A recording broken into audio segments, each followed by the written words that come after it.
vrai. Le Grand Matin Sud Radio. Le petit déjeuner politique. Bienvenue dans le Grand Matin, c'est le petit déjeuner politique. Il est 7h42 avec une exclusivité Sud Radio. Ce matin, nous recevons Jean-François Barnaba, qui est gilet jaune de l'Indre. Bonjour Jean-François Barnaba. Bonjour. Alors, vous avez 63 ans, vous êtes une des figures du mouvement des Gilets jaunes depuis la première heure. Et ce matin, vous nous annoncez que vous allez vous lancer dans la campagne des élections européennes, c'est ça? Voilà, tout à fait. J'ai le plaisir sur Sud Radio de présenter la liste jaune et citoyen qui va solliciter le suffrage des Français dans quelques semaines pour l'élection européenne. Oui, alors vous aurez qui sur votre liste? Écoutez, depuis le départ, le principe c'était d'agréger les Gilets jaunes qui souhaitaient investir le champ électoral avec des personnalités qui puissent apporter une compétence, de l'expertise et donc une crédibilité aux propositions que nous avons à faire pour répondre aux aspirations des Français et en général des citoyens européens. Oui, mais alors est-ce que vous n'avez pas peur d'être rejeté par les Gilets jaunes? Parce qu'on l'a vu, il y a déjà eu plusieurs propositions en fait de liste et à chaque fois, c'est accueilli avec des sifflets et des huées. On se souvient d'Ingrid le Vavasseur, par exemple, quoi. Vous savez, les Français aspirent à une nouvelle séquence.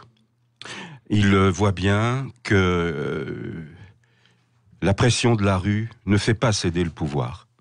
Non seulement elle ne fait pas céder le pouvoir, mais elle finit par desservir la cause que le mouvement des Gilets jaunes défend par l'infiltration de groupes ultra-violents dont la perspective est clairement d'abattre les institutions républicaines. Or, les Français y sont attachés. Par contre, ils ont besoin d'espérance et il faut que les choses changent. Donc pour cela, il n'y a qu'un moyen. Ce sont les institutions démocratiques. La légitimité, elle se tient dans les urnes. Oui, mais elles sont rejetées par beaucoup de gilets jaunes qui ne veulent pas de ces institutions et qui veulent de nouveaux moyens tels que le RIC, qui est l'une des principales, le référendum d'initiative citoyenne, qui est l'une des principales revendications. Et dès qu'il y a en fait un chef qui émerge, on a l'impression qu'on veut lui couper la tête, quoi, chez les gilets jaunes, chez certains gilets jaunes, quoi. Vous savez, on vit un moment compliqué. Vous n'avez pas peur de vous faire couper la tête, là, hein? On vit un moment compliqué, une situation qui pourrait basculer dans le chaos. Il faut absolument éviter ça. Il faut prendre ses responsabilités. On ne peut pas faire l'unanimité. Personnellement, je respecte ceux qui ont une approche différente stratégiquement de la manière de faire changer les choses en profondeur. J'attends d'eux le même respect. Je ne prétends pas représenter l'ensemble du mouvement des Gilets jaunes. Je sais qu'il y a des approches différentes et nous devons nous respecter mutuellement et en tout état de cause suivre nos chemins, étant entendu que par contre la violence n'est pas quelque chose d'acceptable. Oui.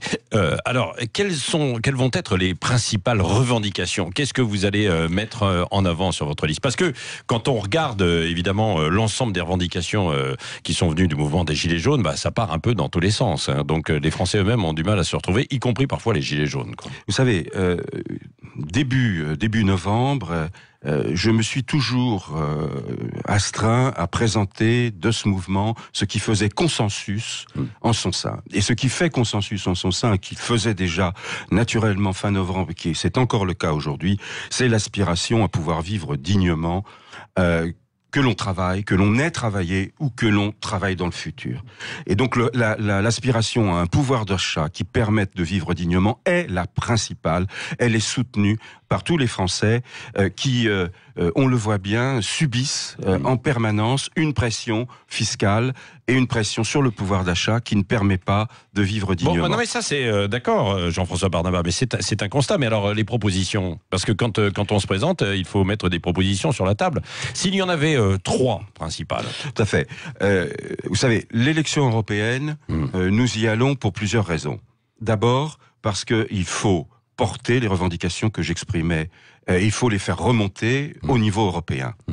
Ensuite, parce que il y a la possibilité, dans le cadre européen, en dépit du fait que cette Europe est profondément insatisfaisante. Cette Europe n'a pas été faite, n'a pas été conçue pour satisfaire les revendications et les aspirations populaires. Elle a été faite pour les puissants. C'est une évidence quand vous prenez les institutions européennes qui ne sont pas démocratiques.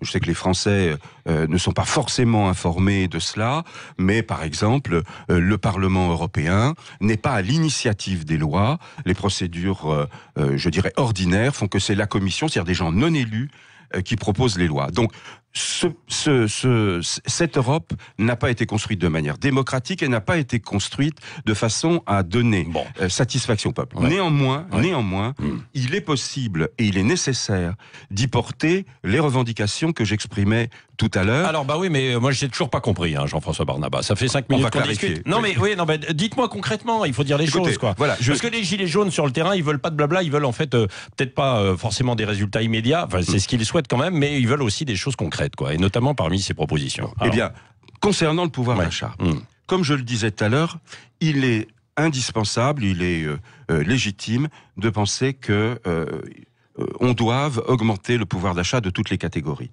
Cela veut dire que le seuil de pauvreté, qui est défini par l'OCDE, qui est quelque chose avec des références très claires, qui, je le rappelle, est pour une personne seule de 1170 €. Et je donne l'exemple aussi pour une famille, parce que c'est important. Bien sûr. Un couple avec 2 enfants, le seuil de pauvreté est à 2140 €. Bien. Vous imaginez. Selon certains, effectivement. Oui. Bon. Vous imaginez. Cela veut dire que, à l'heure actuelle, en France, comme dans tous les pays européens, vous avez des gens qui travaillent. Vous avez des gens qui participent à la vie collective et qui sont sous ce seuil de pauvreté. C'est indigne et c'est intolérable. Donc, nous allons proposer que, à la fois par l'augmentation des salaires minimums, mais aussi des prestations sociales et naturellement des retraites, plus personne ne soit au-dessous du seuil de pauvreté lorsqu'il travaille, qu'il a travaillé ou qu'il va travailler. Bon, ça c'est première proposition. Deuxième. Tout à fait. Il faut une justice fiscale. Oui. Une justice fiscale, ça veut dire qu'il ne faut pas... Le retour de l'ISF, alors Naturellement, l'ISF est une mesure, alors qui ne rapportera pas une fortune, enfin c'est quand même environ 3 milliards d'euros. Et c'est clair que 3 milliards d'euros, c'est quand même la possibilité de développer une politique sociale. Donc, bien sûr, l'ISF, et plus généralement, il convient de faire avancer l'idée d'une taxe, alors en matière écologique, sur, par exemple, le kérosène, sur le fioul lourd, au niveau du transport maritime, une taxe sur les transactions financières, et puis, aussi, et c'est très important, il faut lutter contre l'évasion fiscale, et contre la corruption.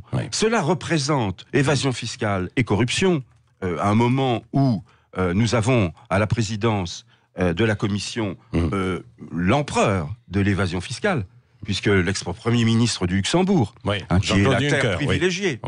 Donc, il faut lutter et porter cette lutte au sein des institutions européennes. Là, nous avons des ressources financières possibles. Bon, d'accord. Alors, Troisièmement, il faut plus de démocratie. Plus de démocratie. Il faut que les citoyens puissent intervenir. Le RIC, vous êtes d'accord ou pas avec le RIC? Vous êtes favorable ou pas? Le RIC n'est pas la réponse à tout. C'est-à-dire que le RIC, encore une fois, qui va instaurer le RIC? C'est bien ça la question. Parce que c'est un slogan, c'est un mot d'ordre. Mais vous y êtes favorable ou pas? Je suis tout à fait favorable. Notre liste, dans certaines conditions. Dans certaines conditions, car il faut trouver un juste équilibre entre l'horizontalité, donc la participation citoyenne, et la nécessaire représentation. Il faut que nous ayons encore des élus qui représentent les électeurs. Bon, avec qui donc cette liste? Parce qu'il y a quand même les principaux leaders qu'on a vus, Priscilla Ludowski, Éric Drouet, Moclo, etc., qui visiblement ne sont pas avec vous, là. Ils n'ont pas l'intention d'investir le champ électoral. C'est leur choix, je le respecte, mais pour notre part, nous considérons que c'est la seule solution pour faire avancer les revendications. Bon, je précise au passage d'ailleurs que c'est ici, dans ce studio de Sud Radio, avec lors de débats, avec Jean-Luc Touly notamment, que vous avez décidé de lancer. Jean-Luc Touly, notre ami Jean-Luc, est sur notre liste. Et nous avons donc cette expertise en termes de lutte contre la corruption. Et c'est très important, parce que si nous avons des élus, si les Français nous font confiance pour les représenter au Parlement européen, vous savez que le Parlement européen est soumis à une pression des lobbies considérable. Et nous aurons là, avec Jean-Luc Touly, avec Roger Langlais, avec Isabelle Baudureau, des gens qui luttent contre la corruption depuis très longtemps, qui sont des références en la matière, et qui informeront, vous pouvez être sûr, les Français. Politiques ou pas? Ce sont des gens qui ont pu avoir un engagement politique dans le passé, mais là, qui convergent avec le mouvement des Gilets jaunes. Comment allez-vous faire pour financer? Parce qu'on dit qu'il faut entre 800 000 euros et 1 million pour se lancer. On Donc touche vous avez gagné au loto ou pas? Parce que je crois que vous touchez effectivement de la démocratie. 2600 euros par mois. Hein. Alors vous êtes au placard depuis 10 ans dans la fonction publique territoriale. On y reviendra. Un de ces scandales. Parce que cette, non mais d'accord, mais en attendant, alors comment vous faites pour financer? Écoutez, c'est un projet collectif, donc il va y avoir un engagement. Nous avons, d'ailleurs, ça ne vous aura pas échappé, pris le temps de nous organiser, de nous structurer, de nous organiser donc au niveau territorial, de présenter une liste avec plus de 79 noms qui représentent réellement les territoires et la diversité sociologique de notre pays. Et il fallait le temps, effectivement, parce que le système est clairement aux limites de la démocratie, puisqu'il est fait pour faciliter l'accès électorale aux grands partis, et par contre, les mouvements citoyens ont d'énormes difficultés. Vous imaginez, c'est lorsqu'on parle de 800 000, 1 million d'euros, c'est pas pour la campagne électorale, c'est simplement pour avoir le droit d'avoir un bulletin de vote dans chacun des bureaux. Et alors, comment vous faites pour financer? Écoutez, pour l'instant, vous n'avez pas encore. On se regroupe. Si, nous avons le financement. Ah oui. C'est un financement collectif et qui, cela étant, n'est pas clos. Donc, si il y a encore des contributeurs, notamment pour la campagne électorale, parce qu'encore une fois, vous avez lancé une cagnotte alors? Non, vous savez qu'on ne peut pas financer par une cagnotte. Mais par contre, ce qui est possible, c'est effectivement d'avoir des soutiens dans les limites prévues par la loi et qui nous permettent précisément de développer aussi une campagne électorale, parce que le million dont nous parlons, il s'agit seulement d'être présent dans les bureaux de vote avec des bulletins de vote et dans les foyers avec des professions de foi. Et donc la campagne, nécessairement, il y a des frais. Chacun met la main à la poche et ça devient pour certains très compliqué. Dernière question, Jean-François Barnaba. Demain, nouvelle mobilisation des Gilets jaunes. Est-ce que vous appelez à cette mobilisation? Et qu'est-ce que vous pensez du recours à l'armée, aux militaires? Alors, vous l'avez compris, nous sommes la liste jaunes et citoyens dans une nouvelle séquence. Donc, nous ne manifesterons pas. Nous comprenons que des gens aient envie toujours de s'exprimer dans la rue, mais le contexte est tellement violent que nous devons passer à une étape nouvelle. Ah oui. Donc, pas d'appel demain pour descendre. Pas d'appel à la manifestation. Et de recours à l'armée, aux militaires. Écoutez, vous trouvez que c'est une bonne décision ou pas? Non, c'est pas pensable. Le maintien de l'ordre est une vocation de la police, c'est un métier. L'armée a d'autres préoccupations, celle de protéger nos frontières. Le mot de la fin avec Cécile de Ménibus, Jean-François Barnaba.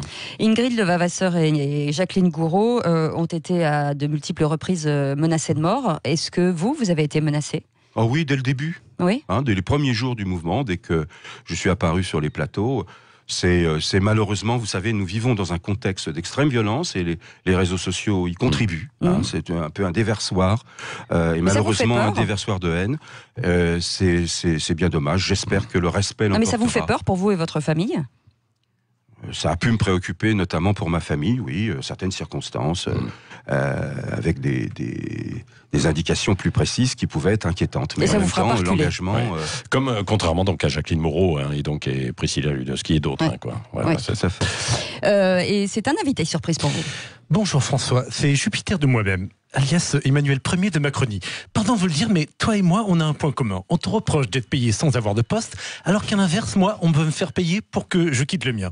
Alors ce matin, je souhaitais te poser une question. Qu'est-ce qu'il faut que je fasse pour que les Gilets jaunes arrêtent de me prendre la tête tous les samedis? Que je privatise les Champs-Élysées pour plus que vous y foutiez les pieds, ou que je nomme Éric Drouet nouveau ministre de l'Intérieur? Le billet est très sympathique. Écoutez, je pense que le président de la République ferait bien de se plonger dans l'histoire et ferait bien de se grandir en vérifiant sa légitimité auprès des Français. Lorsqu'on vit dans une période de telle tension, lorsque l'on sent bien tous les éléments convergent pour démontrer qu'on n'a pas la popularité nécessaire, qu'on n'a donc plus, je dis bien plus, la légitimité. Il faut revenir devant les Français. On verra, il y aura des élections c'est un sage. européennes. Je vais remplacer Benalla par Barnaba. Oui. Merci Jean-François Barnaba, donc gilet jaune de la première heure et donc qui annonce ce matin sur Sud Radio qu'il va conduire une liste aux élections européennes du 26 mai prochain. Et dans 21 minutes, c'est le grand show de Dany Moreau qui pirate l'info. Restez avec nous, il est 7h56, c'est Sud Radio. 5h-10h.